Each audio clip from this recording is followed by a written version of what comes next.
दो चीज़ और बता दीजिए, जो नए निवेशक हैं या फिर जो नए ट्रेडर हैं, जो भी प्रिपरेशन कर रहे थे कि अच्छा बाजार में एंट्री करनी है, अब वो क्या करें? क्या नए निवेश के लिए ये समय ठीक है? हालांकि देखिए थियरी यही कहती है कि नहीं नहीं, मार्केट को टाइम नहीं करना चाहिए, लेकिन कुछ अच्छी चीज़ तो दिखे। आप जरा सर हैंड होल्ड कीजिए कि अभी स्ट्रेटजी क्या होनी चाहिए। तो इसीलिए मैंने स्टॉक और सेक्टर स्पेसिफिक अप्रोच बताया कि अगर उस ध्यान से, क्योंकि ये जो सेक्टर्स भी मैंने बताए जिसमें पैसा जा रहा है और म्यूचुअल फंड्स ही उधर पैसा लगा रहे हैं, वो इसलिए है कि ये वैल्यूएशन का जो डिबेट है ये आके यहाँ पे खत्म हुआ कि जो चीज सस्ती है वैल्यूएशन के बेसिस पे उसको पहले लिया जाए, उसमें निवेश किया जाए। और वहीं पे आप जब एनबीएफसी सेक्टर देखते हैं उनके पीई रेशियोज जो हैं वो 10 और 15 के बीच में घूम रहे हैं। आप जब मेटल के स्टॉक्स देखते हैं तो उनके पी रेशियो 7 और 15 के बीच में घूम रहे हैं। और सामने हैं आपके पास स्टॉक्स जो कि रिन्यूएबल एनर्जी में या डिफेंस में या दूसरी जगहों पे जो कि पी रेशियोज जिनके 70 80 100 और 100 के भी ऊपर निकल चुके हैं। तो ये जो फर्क है इसको बाजार नजर में रखते हुए इन्वेस्ट कर रहा है। और उसी हिसाब से जो नए निवेशक हैं अगर थोड़ा सा वैल्यूएशन का ध्यान रखें कि जो स्टॉक वो खरीद रहे हैं उसमें वैल्यूएशन क्या है।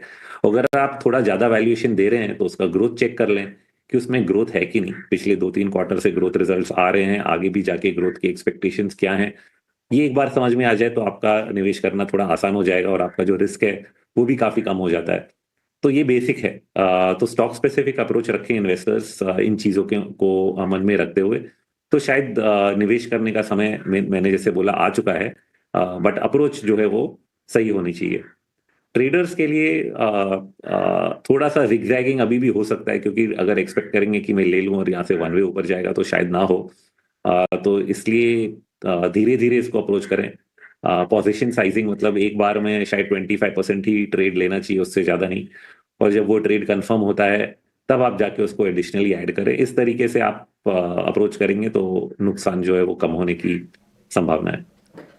ठीक है, तो ये सलाह इक्विटी मार्केट्स को लेकर कर रहा हूँ जो आप बोल रहे हैं कि यहीं के आसपास कहीं बॉटम बन जाए, क्योंकि ओवरसोल्ड हम हैं, ये फील हो रहा है चार्ट्स पे भी और कन्विक्शन में भी। रोहित सर, एक चीज़ फिर ये भी मेरे को आपसे जाननी है, बैंक निफ्टी से शुरुआत हो, निफ्टी से शुरुआत हो, या फिर अभी स्टॉक सिलेक्शन से शुरुआत हो?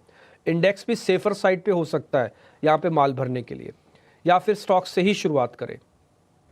आई थिंक शुरुआत तो स्टॉक से ही होगी, क्योंकि अगर आप देखें कुछ सेक्टर्स जिन्होंने आउट परफॉर्म भी किया है अभी तक स्टॉक स्पेसिफिक ही रहे हैं।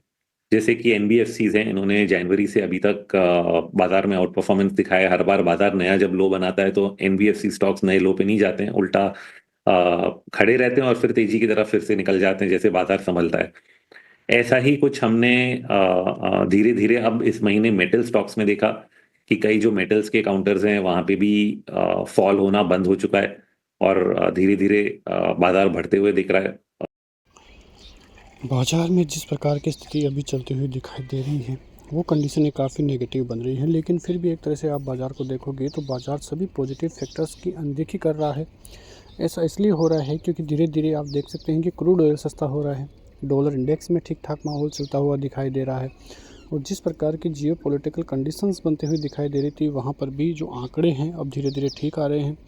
भारत की इकोनॉमी भी काफ़ी बेहतर पहले से होती हुई नज़र आई है। जीडीपी आंकड़े जो कि काफ़ी बिगड़े हुए थे वहाँ पर भी अच्छी खासी जो रिकवरी है उसका मूड माहौल देखने को मिल रहा है।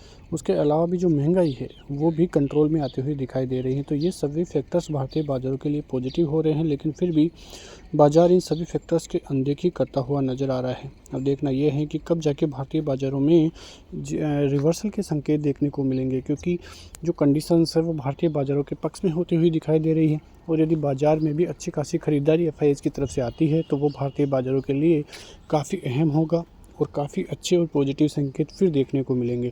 तो देखना यही है कि क्या भारतीय बाज़ार 24,000 के लगभग फिर से जाते हुए दिखाई देते हैं। सबसे पहला जो रेजिस्टेंस रहेगा वो रहेगा 22,600 का, क्योंकि बाज़ार यहीं से फिर से 2 से 3 बार घूमता हुआ दिखाई दिया है। और यदि कंडीशंस अच्छी रहती है तो वो भारतीय बाज़ारों के लिए काफ़ी पॉजिटिव बनती हुई दिखाई देगी, जो भारतीय बाज़ारों के लिए संकेत पॉजिटिव ही देखने को मिलेंगे। तो ये खबरें काफ़ी अहम रहने वाली हैं, और जिस प्रकार के संकेत पिछले कुछ दिनों से मिलते हुए दिखाई दे रहे हैं वो संकेत तो काफ़ी पॉजिटिव देखने को मिल रहे हैं। और निवेशकों के लिए ये जो मौका है भारतीय बाज़ारों में इन्वेस्टमेंट करने का वो काफ़ी अच्छा आगे भी देखने को मिल सकता है। तो इन सभी जो है कंडीशंस को देखकर ही भारतीय बाज़ारों में आगे की स्थिति देखने को मिलेंगी। तो ये खबरें काफ़ी पॉजिटिव रहती हुई दिखाई देंगी। तो यही खबरें भारतीय बाज़ारों को और स्ट्रॉन्ग बनाएंगी। मिलते हैं नेक्स्ट वीडियो में। धन्यवाद।